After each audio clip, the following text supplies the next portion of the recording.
Sudah selesai? Oh,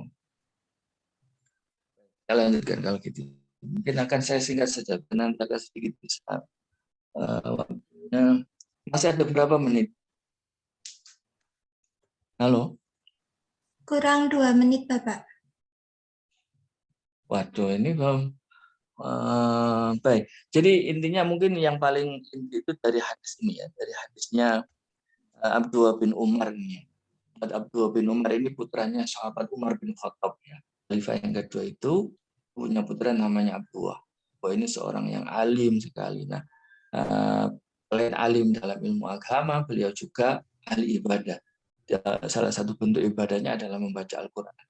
Ceritakan bahwa Abdullah bin Amar ini punya maaf, ini bukan Abdullah bin Umar ya, Abdullah bin Amar bin As, panglima sahabat yang menaklukkan kota Mesir, yang menyebarkan agama di Mesir itu ya.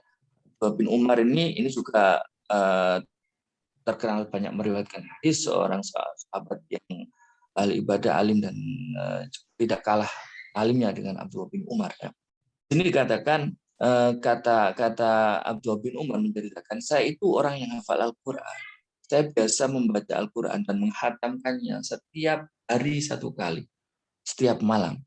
Nah, apa yang disampaikan oleh Abdullah ini kemudian didengar oleh Nabi. Kemudian Nabi memanggil dia, memanggil Amr ini. Kata Abdullah bin Amr kepada Rasulullah berkata kepada Abdullah bin Amr, kamu jangan banyak-banyak membaca.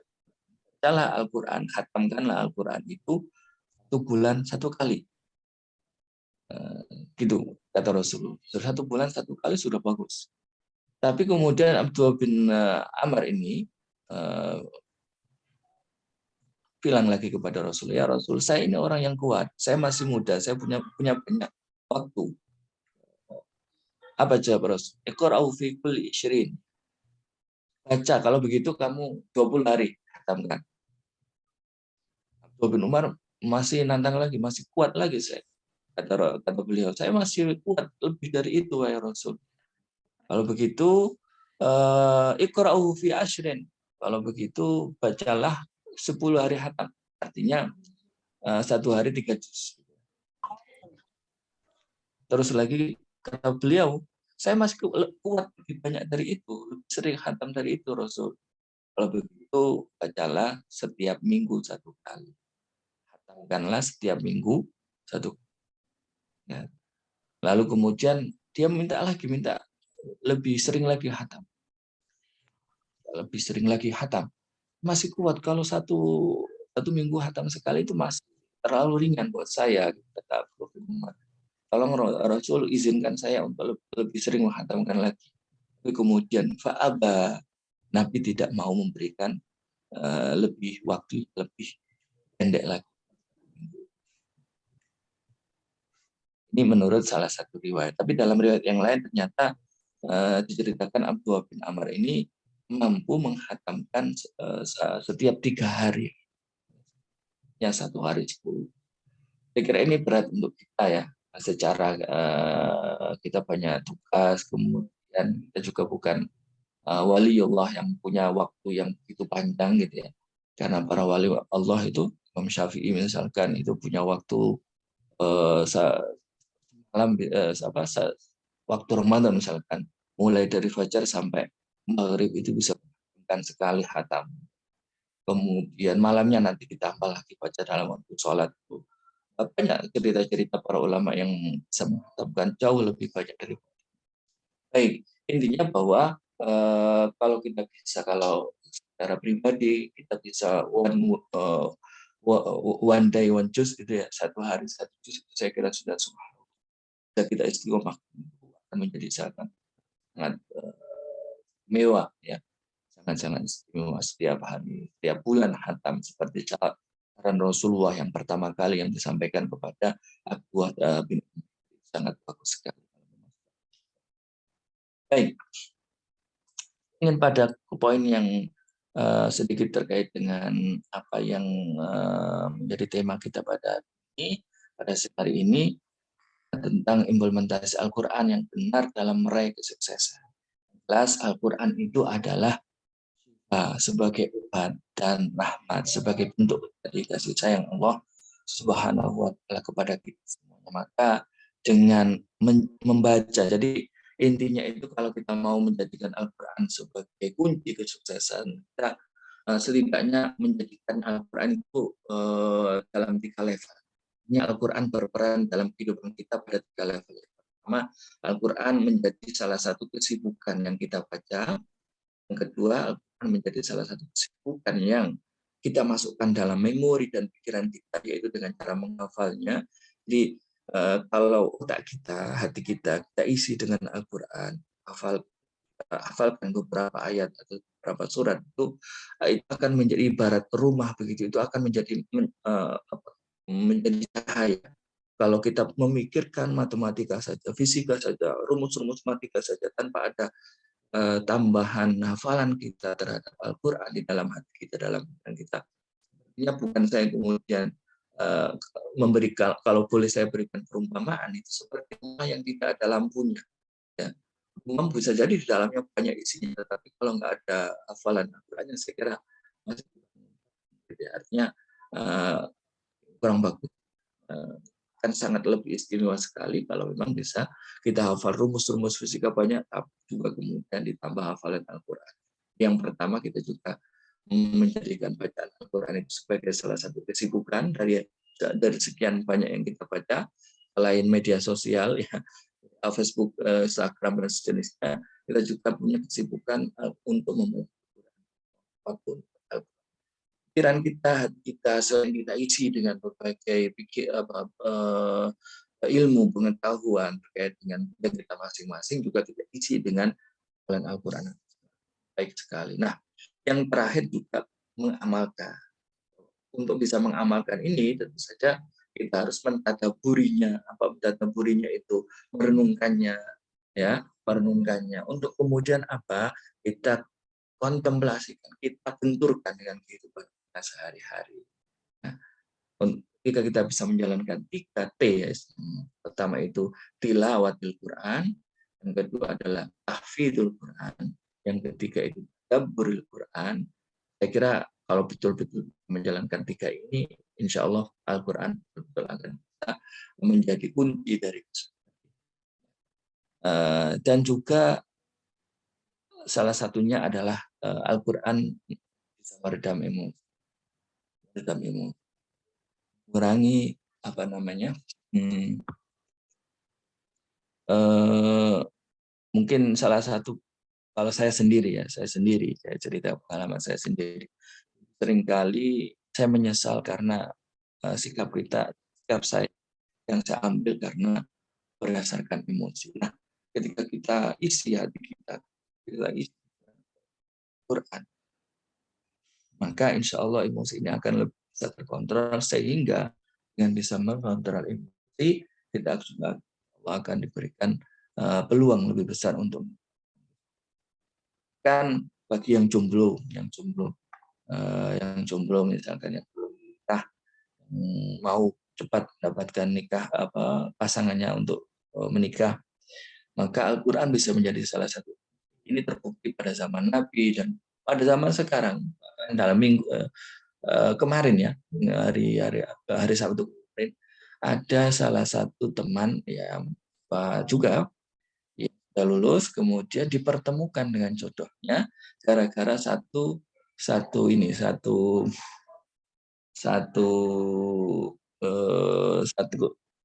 grup kegiatan MTQ, ya, Musabaqah Tilawatul Quran, yang kaitannya dengan Al-Quran. Itu satu grup, satunya ahli dalam bidang desain aplikasi Al-Quran, satunya hafal Al-Quran, laki-laki menemukan itu Al-Quran. Saya kira ini satu momentum atau yang sangat bagus sekali untuk kemudian menjadi batu loncatan meraih kesuksesan yang berikutnya, berangkat dari titik Al. Baik, saya kira itu mungkin, ya. Mohon maaf kalau waktunya mungkin terlalu panjang dan sangat singkat yang bisa saya sampaikan. Terima kasih atas perhatiannya dan barangkali bisa dilanjutkan diskusi. Silakan saya akan.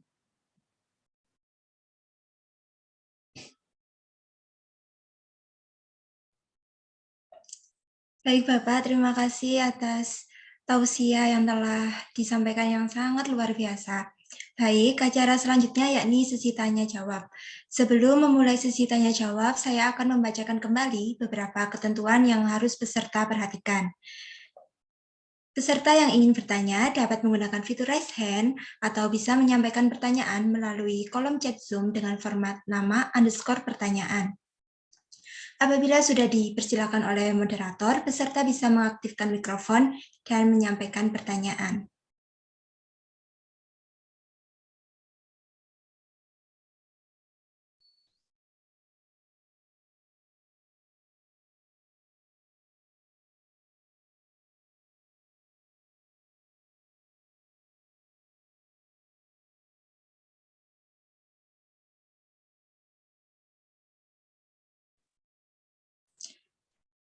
Baik, Bapak, ada pertanyaan dari Saudari Hilda. Silakan untuk menyampaikan pertanyaannya.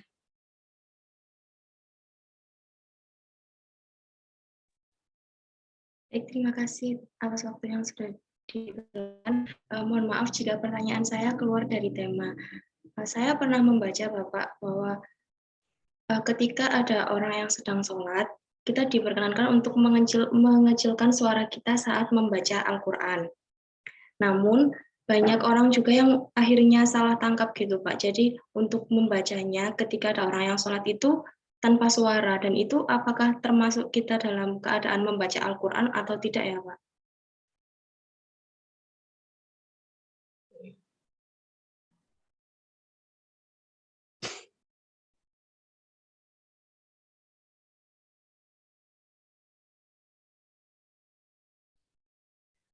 Baik, ini Pak. Nggih, Pak. Langsung ditanggapi? Nggih. Baik, ya bagus pertanyaannya ya.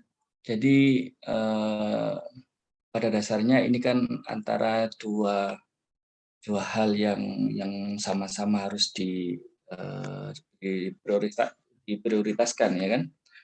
Baca Al-Quran, mendengarkan Al-Quran itu diperintahkan. Idza quri'al Al-Quran fastami'u lahu wa ansitu. Ketika dibacakan Al-Quran maka fastami'u lahu wa ansitu. Dengarkan. Istimak itu mendengarkan dengan tidak hanya mendengarkan seperti kita mendengarkan lagu yang yang sepintas begitu saja, tapi istimak itu mendengarkan dengan kesadaran penuh. Fastami'u lahu wa ansitu. Disuruh seperti itu, memang kita diperintahkan kita untuk mendengarkan Al-Quran. Di sisi lain, seorang yang sedang sholat itu juga disuruh untuk khusyuk. Salah satu cara khusyuknya adalah menyadari atau sadar apa yang dibaca. Tentu saja terkait dengan misalkan sujud, maka kita menyadari kata sujud itu subhana rabbiyal a'la, maha suci Allah yang maha tinggi. Itu agar khusyuk intinya, bahwa salat itu juga harus. Maka ketika ada orang sholat, di sampingnya ada orang baca Quran, ini saya mau khusyuk sholat atau mau mendengarkan nih? Maka di sini kemudian sebaiknya orang yang tidak artinya orang baca Quran mengecilkan volume. Nah, terkait dengan perintah untuk mendengarkan bacaan Al-Quran ini banyak sekali konsekuensi hukum yang muncul dari sini. Misalkan kalau kita baca beberapa buku literatur kitab para ulama dahulu itu membaca Al-Quran di pasar tradisional yang seperti di pasar Lawang itu yang ramai banyak orang itu ya, itu membaca Al-Quran di sana itu hukumnya makruh. Bahkan ada yang menyebutkan haram. Mengapa begitu? Karena di pasar itu orang pada sibuk tawar-menawar, ada orang yang mendengarkan Al-Quran. Maka kemudian para ulama mengatakan itu makruh, bahkan bisa jadi haram membaca Al-Quran di pasar. Nah, itu tadi alasannya kenapa, karena memang itu apa namanya tidak banyak orang yang kemudian tidak bisa mendengarkan, tidak bisa melanggar perintah Allah. Ketika dibaca Al-Quran, orang kemudian disuruh mendengarkan lagi, itu banyak orang nggak mendengarkan. Gimana coba kita menyebabkan orang lain tidak menjalankan perintah Tuhan, kita tidak diperbolehkan. Maka kemudian kita disuruh mengecilkan, kita kemudian dilarang untuk membaca Al-Quran di pasar. Dan banyak ya, bahkan kalau kita tahu ya, mazhab Hanafi, Maliki, gitu ya, kalau imam membaca surat Fatihah, membaca dalam salat maghrib ya, imam membaca surat Fatihah, kemudian membaca setelah salat Dhalin dan membaca surat pendek misalkan. Itu kita nggak boleh baca Fatihah juga. Kita hanya disuruh mendengarkan saja sebagai makmum ya. Beda kalau mazhab Syafi'i disuruh tetap membaca Fatihah minimal. Kalau suratnya disuruh mendengarkan kan begitu.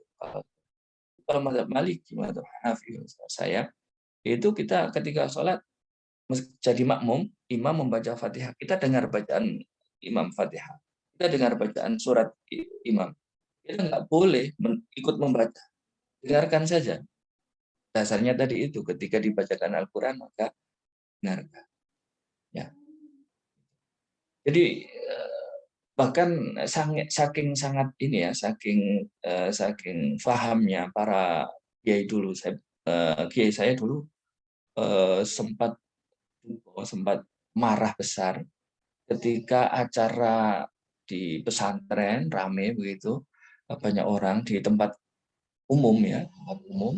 Ketika kiroah itu kemudian kiroah tilawatil Quran bintahon itu. Acara yang kedua adalah bacaan suci Al-Quran mulai.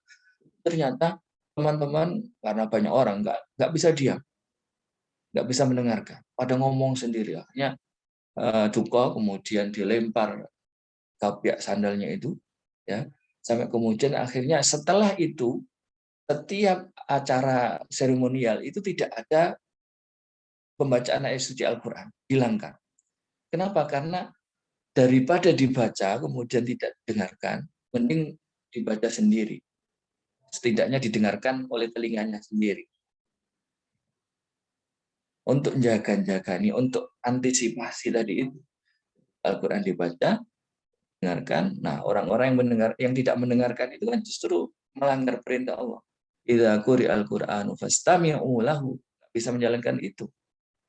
Daripada begitu, daripada menyebabkan orang lain tidak bisa menjalankan perintah Allah, ya sudah, saya baca. Nah, barangkali ini sudah bisa menjawab belum kira-kira? Sudah Bapak, tapi apabila nanti kita kayak membaca Al-Quran, tapi tanpa bersuara gitu, jadi telinga kita sendiri pun tidak bisa mendengar. Apakah itu juga termasuk dalam pahala membaca Al-Quran atau bagaimana Pak? Oh ya, baik, ya betul. Jadi begini ya, tadi seperti tadi ya, kalau kita hitung-hitungan pahala, hitungan reward begitu, banyak sekali. Termasuk ini ya, ketika kita membaca, kemudian telinga kita mendengarkan, itu telinga kita juga insya Allah akan ada pahalanya juga, pahala mendengarkan Al-Quran. Sebagaimana ini perdebatan antara ulama dahulu, lebih utama mana membaca Al-Quran dari mushaf atau membaca Al-Quran dari hafalan. Artinya tanpa melihat Al-Quran, tanpa melihat mushaf, karena hafal. Lebih utama mana? Sama membaca satu suratnya, satunya membaca dengan hafalan, satunya membaca dari mushaf Al-Quran. Lebih banyak mana pahalanya? Ada yang mengatakan lebih banyak ini yang hafalan, karena kan dia sudah hafal, saking sering banyaknya, saking sering membacanya sampai dia hafal. Ada yang mengatakan, loh itu kan kalau kita lihat sebelum-sebelumnya, tapi kalau kita lihat sama-sama satu kali, sama-sama dalam kesempatan waktu yang sama, maka di sini kemudian kalah hitungannya. Kalah lebih baik yang membaca dari Al-Quran langsung. Kenapa begitu? Karena selain lisannya membaca, melafadzkan, matanya juga ikut berkontribusi. melihat tulisan-tulisan, dan itu akan dihitung pahalanya. Ya. Itu kalau hitung-hitungan, dan ini pendapat kemudian yang banyak diikuti oleh para ulama berikutnya. Jadi lebih baik membaca mushaf Al-Quran secara langsung. Ya. Tetapi ini bukan alasan, wah kalau begitu saya nggak usah ngafalkan aja lah. Nggak bisa begitu juga ya. Nggak bisa begitu juga. Ini kan sekali lagi kalau kita mau hitung-hitungan pahala, ya. Hitung-hitungan pahala dan ya begitu. Jadi kalau bisa, kalau memang mau membaca dengan suara pelan karena ada orang sholat, mungkin itu tadi solusinya. Ya minimal diperdengarkan telinganya sendiri. Telinganya juga mendapatkan itu. Kan ya kalau sholat membaca surat Al-Fatihah itu juga minimal, batasan minimalnya itu ya bacaan Fatihahnya itu bisa didengarkan kita sendiri. Seandainya dalam ruangan yang hampa, dalam ruangan yang tidak berisi, itu kita bisa mendengar bacaan sendiri. Itu namanya baru membaca qiraah, membaca ya, tilawah. Kalau tidak ada suaranya sama sekali, itu namanya istilahnya haditsun nafsi, bacaan atau bisikan hati saja, bukan sebuah deh gitu Mbak. Baik, Bapak, terima kasih. Baik, selanjutnya pertanyaan dari Saudari Yeni kepada Mbak Yeni. Dipersilakan untuk on mic dan menyampaikan pertanyaannya. Baik, terima kasih moderator atas waktu yang telah diberikan. Sebelumnya, Assalamualaikum Ustadz. Di sini saya izin untuk bertanya, tapi mohon maaf sebelumnya apabila terdapat kesalahan dalam pertanyaan saya nanti. Jadi di sini saya izin bertanya tentang dua hal. Yang pertama, secara diri saya sendiri seperti itu. Kadang kan iman itu naik turun ke Ustadz. Nah itu bagaimana sih mungkin bisa dari tipsnya Ustadz seperti itu, bagaimana cara mengistiqomahkan dalam membaca Al-Quran itu sendiri. Lalu untuk pertanyaan yang kedua, karena keterbatasan kita sebagai manusia, kadang kita itu bingung untuk memahami atau mentadaburi dari ayat Al-Quran itu sendiri. Lalu kiranya bagaimanakah cara yang tepat agar nanti kita itu tidak mengalami kekeliruan dalam memahami ataupun mentadaburi isi dari Al-Quran itu. Sekian dari saya, Ustadz. Terima kasih. Baik.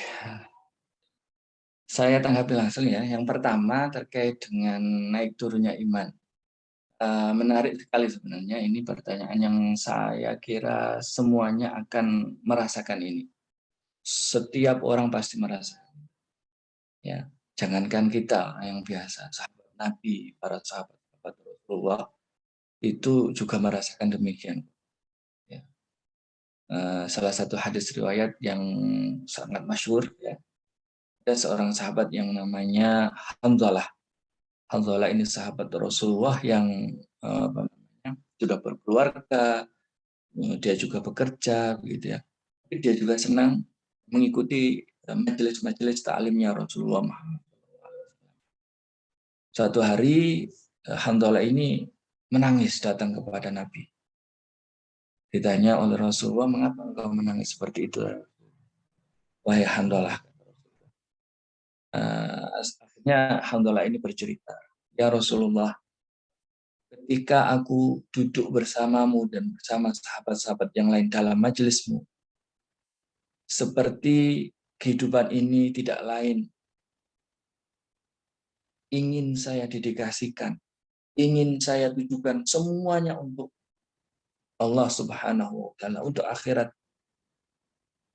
Semuanya rasanya ingin saya sholat terus, saya ingin puasa terus. Tetapi ketika saya sudah selesai dari majelis ta'limmu, aku pulang ke rumah, bertemu dengan anakku, ya, bertemu dengan istriku, ternyata saya kemudian berpikir tentang dunia lagi, berpikir tentang pekerjaan, nanti masak apa, besok makan apa, begitu. Itu yang diceritakan oleh Hanzalah kepada Rasulullah SAW. Lalu bagaimana respon Rasul? Ada yang bisa menebak? Kata Rasulullah ya dalam riwayat hadis ini, hakadha ya Hanzalah. Seperti inilah sesungguhnya manusia yang beriman itu. Ya. Kita tidak bisa Rasulullah ini. Jadi kita tidak perlu merisaukan kondisi iman kita yang kadang semangat baca Al-Quran. Besok kemudian ternyata lemas, futur ya. Nggak semangat baca Al-Quran. Besok lagi semangat, tiba-tiba kemudian 3 hari. Itu sudah manusiawi. Ya, kondisi seperti itu manusiawi, seperti yang dialami oleh Hanzalah ini. Kita bersama Nabi ketika kita dalam majelis taklim seperti ini misalkan, kita akan nanti saya akan nanti. Tapi ketika sudah selesai, ternyata kemudian banyak kesibukan lain yang kemudian harus kita kerjakan secara. Maka kita coba mengingat apa yang dikatakan oleh Rasulullah kepada Hanzalah yang juga merasakan hal yang sama seperti yang menjadi keresahan. Ya, hakadha ya Hanzalah, walakinnahu waqtan ba'da waqtin. Seperti itulah wahai Hanzalah. Tetapi keimanan atau semangat untuk beribadah membaca Al-Quran dalam konteks ini itu akan datang waqtan ba'da waqtin. Dalam satu waktu dan tidak terus kemudian orang itu lurus dalam semangat yang 100% mulus terus begitu, nggak mungkin. Walau kunta gimana kata Rasul itu dalam hadis itu lanjutannya, andainya kamu bisa terus 100% seperti itu, la safahatkumul malaikah. Kamu akan disalami oleh malaikat. Kalau kita bisa semangat terus begitu, 100% terus gitu, kamu akan disalami oleh malaikat. Malaikat itu begitu. Kalau malaikat itu disuruh sujud terus, ya. Disuruh baca Quran terus, nggak berhenti. Itu malaikat. Makanya kemudian kalau kita bisa imannya itu 100% terus, ya, semangatnya itu 100% terus, ya kita sudah jadi malaikat. La safahatumul malaikat. Kamu niscaya akan disalami oleh para malaikat. Artinya bahwa malaikat itu akan kita akan sudah selevel dengan malaikat. Tetapi tidak, manusia yang sangat wajar sekali ketika kita sangat ibadah yang tinggi, berarti itu iman kita sedang bertambah. Ya. Tapi kita juga mengalami. Nah, ketika futur, ketika iman kita itu lemah, apa yang perlu kita lakukan? Ini kemudian yang perlu kita siasati bersama-sama. Yang perlu kita sadari. Selama kita sadar, sedang futur nih, malas baca Quran. Apa yang bisa saya lakukan? Kegiatan yang manfaat yang lain tentunya. Maka kemudian apa yang dilakukan oleh Imam Syafi'i ketika membagi waktunya, bisa membagi waktu untuk Al-Quran, membagi waktu untuk ilmu. Kita paham ya, ilmu Imam Syafi'i itu bidang fikih dalam bidang hukum. Sekali ketika beliau membagi waktu untuk Al-Quran, untuk fikih, untuk mengajar, itu dibagi. Maka kan ketika Anda futur dalam satu kegiatan, hal ini membaca Al-Quran, membaca belajar ilmu pengetahuan yang menjadi fokus sekali. Intinya jangan sampai ketika futur itu kemudian kita gunakan dalam hal-hal yang maksiat, dalam hal-hal yang kontradiktif dengan Al-Quran, dalam hal-hal yang bertentangan dengan Al-Quran. Justru kontraproduktif. Hal yang kedua yang juga perlu kita sadari, futur itu namanya futur. Mah iman itu ya tentunya tidak boleh lama-lama. Itu yang baik. Itu mungkin yang pertama. Yang kedua tentang tadabbur ya, tadabbur Al-Quran. Baik, teman-teman semuanya, saya kira di jurusan itu ya bukan belajar Al-Quran, karena bahkan yang kalian jurusan yang saya di fakultas itu ada jurusan PBA, pendidikan bahasa Arab. Mereka yang jurusan PBA pun itu masih kesulitan untuk merasakan, yang lulus bahkan yang sudah S2 pun ya, itu masih ada kendala ketika mereka harus mentadabburi Al-Quran. Maka sesungguhnya cara yang paling sederhana bisa kalian lakukan, meskipun ini yang satu-satunya yang terbaik, ini barangkali ya, ketika membaca Al-Quran kalau bisa pakai Al-Quran yang ada terjemahnya, itu minimal setidaknya itu menghantarkan kita untuk sedikit banyak memahami isi Al-Quran. Ya. Ini juga disarankan bagi yang menghafalkan Al-Quran. Ketika menghafalkan dan kemudian setidaknya punya gambaran sedikit terkait dengan apa yang dibaca itu, setidaknya itu kemudian membantu. Tetapi itu tidak cukup. Tidak cukup. Tapi untuk kalian yang berada di jurusan fisika, saya kira itu sudah cukup bagus untuk kita bisa dan sedikit banyak mentadabbur. Saya kira itu mungkin tipsnya ya untuk bisa mentadabbur Al-Quran. Kan kemudian kita berpikir, wah saya mau mendalami Al-Quran nggak cukup waktu kita. Kecuali kalau Allah Subhanahu Wa Taala memberikan keberkahan sendiri terhadap waktu kita ya. Yang jelas kalau kita memperdalam Al-Quran secara, ini saya bicara real saja ya, bicara realitas saja. Makanya memang seperti itu, kita banyak kegiatan, tapi jadikan ada waktu tertentu untuk membaca Al-Quran. Ya, kalau aku membaca dari Al-Quran yang ada terjemahnya, sesekali kita baca terjemahnya, sesekali itu cukup membantu kita untuk membaca, untuk membantu kita untuk mentadabbur.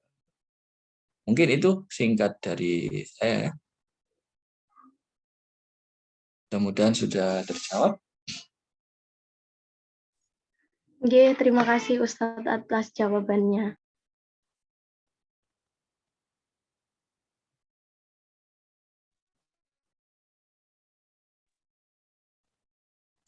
Sayang sekali sesi tanya jawab sudah berakhir dikarenakan keterbatasan waktu. Bagi teman-teman yang masih memiliki pertanyaan dapat bertanya langsung kepada Bapak Nur Faizin di luar acara ini ya. Selanjutnya, izinkan saya untuk membacakan kesimpulan dari tausiah pada siang hari ini. Keutamaan dari membaca Al-Quran adalah dapat memberikan syafaat bagi kita, bahkan ketika kesulitan membaca Al-Quran pun Allah akan memberikan pahala yang lebih.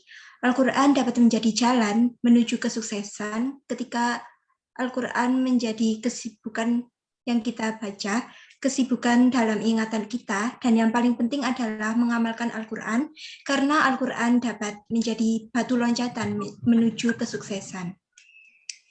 Baik, terima kasih kami sampaikan kepada Bapak Nur Faizin atas ilmu yang sangat luar biasa. Semoga apa yang kita dapatkan menjadi ilmu yang bermanfaat. Saya selaku moderator mohon maaf apabila terdapat kesalahan. Saya pamit undur diri. Wassalamualaikum warahmatullahi wabarakatuh. Saya kembalikan kepada MC. Terima kasih disampaikan kepada Cila selaku moderator. Luar biasa sekali ya pemateri kita pada hari ini. Nah, bagi teman-teman yang ingin memperdalam lagi wawasan mengenai pembacaan Al-Quran, kami tunggu kalian pada partisipasi pada acara khataman yang kedua. Baiklah, acara selanjutnya yakni pembacaan doa khataman Al-Quran yang akan dilanjutkan dan dipimpin oleh Bapak Dr. Nur Faizin. Kepada Bapak Nur Faizin dipersilahkan. Bismillahirrahmanirrahim, teman-teman semuanya. Saya bacanya yang berbahasa Arab semua ya. Nanti teman-teman mengaminkan saja. La hadratin Nabi Mustafa Muhammadin sallallahu alaihi wasallam, ashabihi wa azwajihi wa dzurriyyatihi wa ahli baitihi wa ila jami'i awliya ta'ala min masyariqil ardi ila magharibiha barriha wa bahriha. إلى جميع القراء والحفاظ شيء لله لهم الفاتحة. أعوذ بالله من الشيطان الرجيم. بسم الله الرحمن الرحيم. الحمد لله رب العالمين الرحمن الرحيم مالك يوم إياك نعبد وإياك نستعين اهدنا الصراط المستقيم صراط الذين أنعمت عليهم غير المغضوب عليهم ولا الضالين آمين. بسم الله الرحمن الرحيم اللهم صل على سيدنا محمد وعلى آل سيدنا محمد والحمد لله رب العالمين. اللهم ربنا يا ربنا تقبل منا إنك أنت السميع العليم وتب علينا إنك أنت التواب الرحيم واهدنا إلى الحق وإلى طريق المستقيم ببركة ختم القرآن العظيم وبحرمة حبيبك ورسولك الكريم. اللهم إنا نسألك بكل حرف من القرآن حلاوة وبكل كلمة كرامة وبكل آية سعادة وبكل سورة سلامة وبالألف ألفا وبالباء بركة وبالتاء توبة وبالثاء ثوابا وبالجيم جمالا وبالحاء حكمة وبالخاء خيرا وبالدال دليلا وبالذال ذكاء وبالراء رحمة وبالزاي زهدا وبالسين سعادة وبالشين شفاء وبالصاد صبرا وبالضاد ضياء وبالطاء ضاء وبالظاء ظفرا وبالعين علما وبالغين غنى وبالفاء فلاحا وبالقاف قناء وبالكاف كرامة وباللام لطفا وبالميم موعظة وبالنون نورا وبالهاء هداية وبالواو ودا وبالياء يقينا. اللهم اجعل القرآن لنا في الدنيا قرينا وفي القبر مونسا ويوم القيامة شفيعا وعلى الصراط نورا وإلى الجنة رفيقا ومن النار سترا وحجابا وإلى الخيرات كلها دليلا وإماما. اللهم اكتب السلامة علينا وعلى الغزاة والحجاج والمسافرين والمقيمين في برك وبحرك من أمة محمد صلى الله عليه وسلم. جزا الله عنا سيدنا محمد صلى الله عليه وسلم وأهله وعلى آله وأصحابه الطيبين الطاهرين. اللهم تقبل وأوصل ثواب ما قرأناه ونور ما تلوناه هدية وصلة إلى حضرة حبيبنا وشفيعنا وقرة أعيننا محمد صلى الله عليه وسلم وأصحابه وأزواجه وذرياته وآل بيته وإلى جميع قرباتنا وقراباتكم وأمواتنا وأمواتكم من المسلمين والمسلمات والمؤمنين والمؤمنات الأحياء منهم والأموات. اللهم ذكرنا منه ما نسينا وعلمنا منه ما جهلنا. اللهم ذكرنا منه ما نسينا وعلمنا منه ما جهلنا. اللهم ذكرنا منه ما نسينا وعلمنا منه ما جهلنا.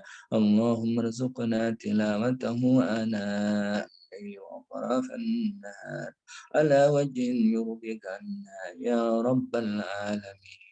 اللهم زدنا ولا تنقصنا وأكرمنا ولا تهنا وآثرنا ولا تؤثر علينا وارضنا وارض عنا برحمتك يا أرحم الراحمين. وصلى الله على سيدنا محمد. سبحان ربك رب العزة عما يصفون وسلام على المرسلين والحمد لله رب العالمين. بسر الفاتحة. بالله من الشيطان الرجيم. الرحمن.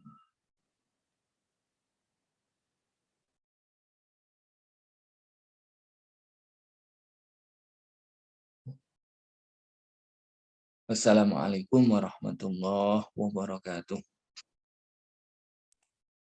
Terima kasih kepada Bapak Nur Faizin. Sebelum melanjutkan ke acara yang terakhir, saya ingatkan kembali kepada para peserta untuk segera mengisi daftar hadir yang telah panitia kirimkan pada kolom chat Zoom. Selanjutnya adalah sesi dokumentasi. Dimohon kepada seluruh peserta dapat mengaktifkan kamera untuk dokumentasi. Pengambilan dokumentasi akan saya pandu. Baiklah, untuk slide pertama, saya hitung ya, sampai 3. 1, 2, 3. Oke, lanjut ke slide kedua. Saya hitung kembali. 1, 2, 3. Baik, terima kasih. Acara yang terakhir yakni penutupan. Marilah kita tutup acara pada siang hari ini dengan bacaan hamdalah bersama-sama. Alhamdulillah. Baik, karena seluruh rangkaian telah selesai, maka saya tutup acara penutupan Khataman tahun 2022. Semoga acara Khataman ini dapat membawa keberkahan bagi kita semua. Saya selaku Master of Ceremony pamit undur diri. Mohon maaf apabila selama memimpin acara terdapat salah kata baik yang disengaja ataupun tidak. Sekian dari saya. Wassalamualaikum warahmatullahi wabarakatuh. Waalaikumsalam. Warahmatullahi wabarakatuh. Pak Cahyo, saya Ya. pamit dulu nggih. Ya, jazakallah khair Ustadz. Sampai ketemu lagi Ustadz. Oke. Hari dan teman-teman semuanya. Saya pamit dulu. Assalamualaikum warahmatullahi wabarakatuh. Waalaikumsalam warahmatullahi Waalaikumsalam warahmatullahi Warahmatullahi wabarakatuh. wabarakatuh. Terima kasih, Bapak.